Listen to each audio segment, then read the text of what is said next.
우리가 만약에 성경이 66권이 하나님의 그 마음에 광대하신 그 광대한 마음을 그래도 인간의 언어로 그 몇백만 분의 1이라도 문자로 기록해 놓지 않았다면 과연 우리는 어떠한 삶을 살고 있을까?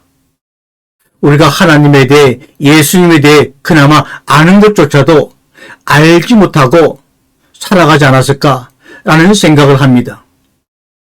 이 문자라는 것이 우리에게 정말로 필요하지만 문자는 우리가 말할 수 없는 것에 대하여 말하려고 하는 그런 불가능한 시도를 계속합니다. 그런데 그러한 시도를 하면 할수록 문자를 통하여 전하려고 하는 뜻을 우리가 알기에는 한계를 느끼죠.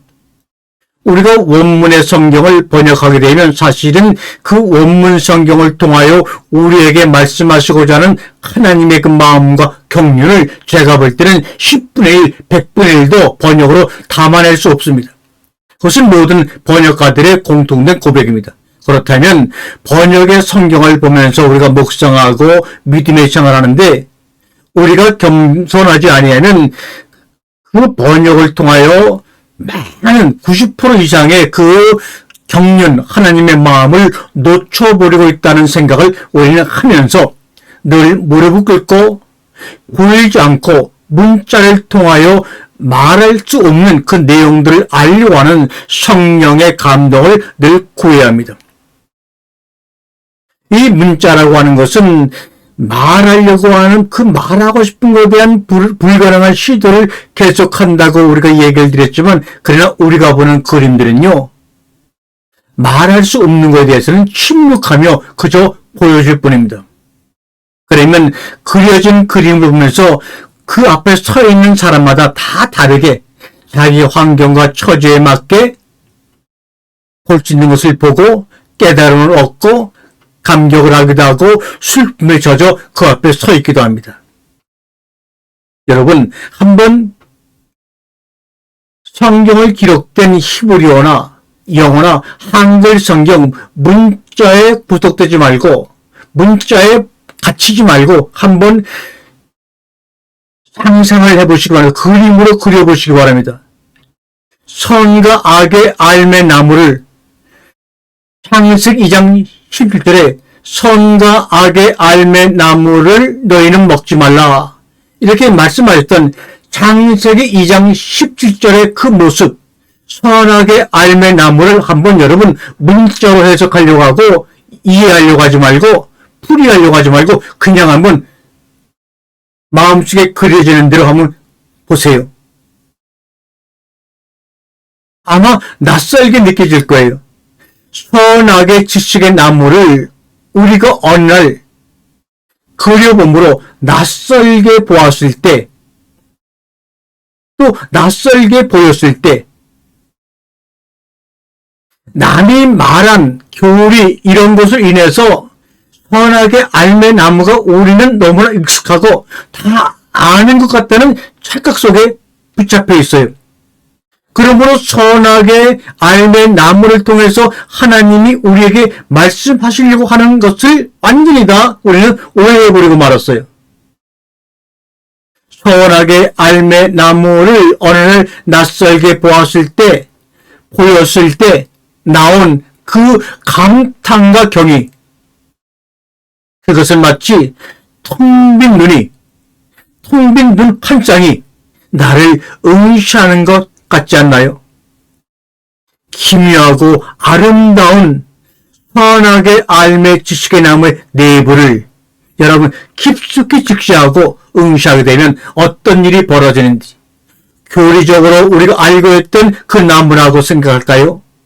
원죄가 거기서 나왔다고 생각할까요? 아닙니다. 그 말씀을 하신 하나님의 그 마음의 감탄과 경의, 뭔가 알 수 없는 그 텅 빈 아무것도 맑은 그 눈이 나를 응시한 것에 놀라고 감격할 수밖에 없을 거예요. 그 텅 빈 눈, 그 속에 있는 그 기묘하고 아름다운 아버지의 마음, 그게 바로 능력이고 권세예요. 하나님의. 아담만이, 여자만이, 우리만이 자신의 이름을 걸고 자신이 발견한 그 한 가지 귀중한 가치를 위해서 서서히 만들어갈 고유한 무대, 이것을 위해서 아담과 이브가 에덴 밖으로 나간 거예요. 고난과 고통과 질병과 죽음이 기다리는 세상 밖으로 우리가 던져준 거란 말이에요. Go! Go! 나가자. 이것이 죄로 인해 쫓겨나간 창세기 3장의 내용이 아니란 말이에요. 우리의 이름을 걸고 서서히 만들어갈 그 고유한 무대, 거기 그것을 위해서 우리가 에덴 밖으로 나가자. 거기서는 나의 이름을 걸고 살아갈 출발점이다, 장소라고 아담과 여자는 알았던 거예요.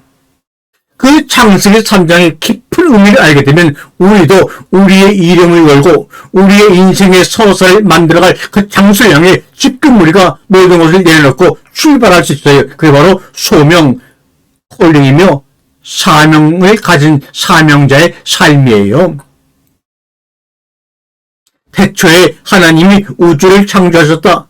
나는 히브리어가, 시메리어가, 이집트어가 세상에 말이 생겨나기 직전에 하나님의 태초에 하늘과 땅을 창조했다고 하는 그 말이 생겨나기 직전에 태초 이전의 그 침묵에 도달하는 방법은 무엇일까? 창세기 1장부터 11장까지는 말, 문자로 기록되는데 그 말과 문자가 기록되기 전에 기록은 무엇일까? 최초로 진실된 말을 복원할 태초 이전에 그 하나님의 침묵을 복원할 방법이 과연 우리 인간들에게는 있기나 한 것일까? 목사라고 하는 직업은 언어를 다루는 사람들입니다. 날마다 막힌 언어를, 문자를 뚫고 나가는 하나의 군인이나 마찬가지입니다. 날마다 말씀을 쓰고 여러분과 이렇게 방송으로 말씀을 나누면서 이 언어라는 것이 저에게 주는 큰 고통이 있습니다. 너무나 힘듭니다. 누구에게 표현할 수 없고 경험시킬 수 없는 그 언어라는 것이, 성경을 기록한 언어라는 것이 저에게 주는 고통이 있는데 그것과 싸우는 게 남은 제 생애의 숙제가 될 것 같아요.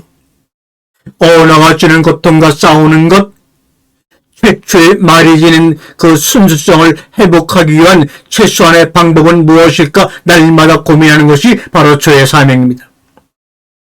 도구로서의, 수단으로서의 언어가 아닌 존재로서의 언어와 진실하게 마주하는 주님의 종, 목회자가 되고 싶은 게 저의 꿈이요 소원입니다.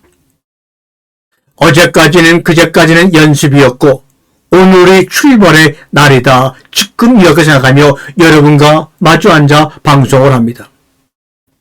우리가 생각하는 에덴 동산 안은요, 아주 중한 환자가 그 중한 환자를 격리시켜서 아무 균도 없는 묵인실에 들어가는 묵인실과 같습니다. 우리가 코로나19가 걸렸을 때 증상이 심한 사람들을 묵인실에 다 거기에 수용을 하죠. 에덴 동산은 그런 거와 마찬가지입니다. 그런 묵인실에서 나는 건강해, 자신할 사람 있나요? 그런 데가 누가 믿나요? 행복하다 할 사람이 있습니까? 진짜 건강과 행복은요, 균이 득실득실 거리는 저 묵인실 밖, 에덴 울타리 밖이요, 우리가 사는 세상입니다. AI가 등장하고, 컴퓨터가 등장하고, 과학이 발달하고, 의학이 발달하고 했지만, 그래서 삶이 너무나 편안해졌지만, 우리의 삶은 편안해지지 않았어요. 안녕하세요 묻지만 선뜻 답하기 어려운 불안정의 시대에 살고 있습니다. 먼저 온 이들은 지금 이곳을 종착점이라 인식하지만 그리스도 안에서 새로운 이들은, 새로 태어난 이들은 이곳은 경유지일 뿐 종착역은 아니라고 생각합니다. 서로의 참된 이름을 불러주는 새로운 시대. 각자는 차전을 입지 않고 서로를 도구화하지 않습니다. 하나님과 아담과의 관계, 이건 뭡니까? 서로의 이름을 불러주는 관계가 아닙니다. 나는 나다. 그러는 너는 누구니? 종은 주인의 이름을 부를 수 없습니다. 마찬가지로 종도 주인도 종의 이름을 부르지 않습니다.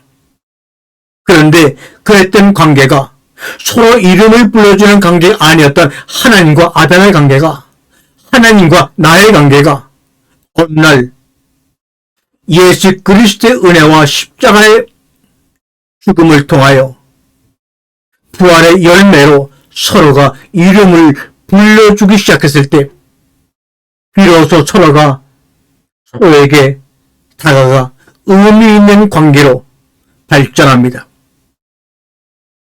풀이 아니요 꽃이 되듯이 이 꽃이 떨어지고 지어서 서로에게 먹이고 살리는 열매가 되듯이 말입니다. 이 자립한다, 스스로 생존한다고 하는 자립의 또 다른 반대말은 표류입니다. 근데 이 말은 도망가자는 말이 아니에요. 서로에게 다가가 깊어지자는 이야기를 드리고 싶은 겁니다. 우리가 자립한다는 것, 표류하고 각자 살아가는 것이 아닙니다. 각자 서로의 삶에서 도망가자는 게 아닙니다. 멀어지자는 게 아닙니다. 서로 표류하고 방랑하면서 서로에게 깊어지자는 겁니다. 깊이 응시하자는 겁니다. 그래서 그 안에 감춰져 있었던 감탄과 경이, 그동안에 모르고 있었던 통 빈 눈 한 쌍이 나를 응시하는 그 주목을 발견하고 그 눈 속에 감춰져 있는 하늘나라의 기묘하고 아름다운 내부를 바라며 날마다 감사하며 항상 기뻐하는 사랑하는 여러분이 되기를 주님의 이름으로 기도합니다. 샬롬, 샬롬.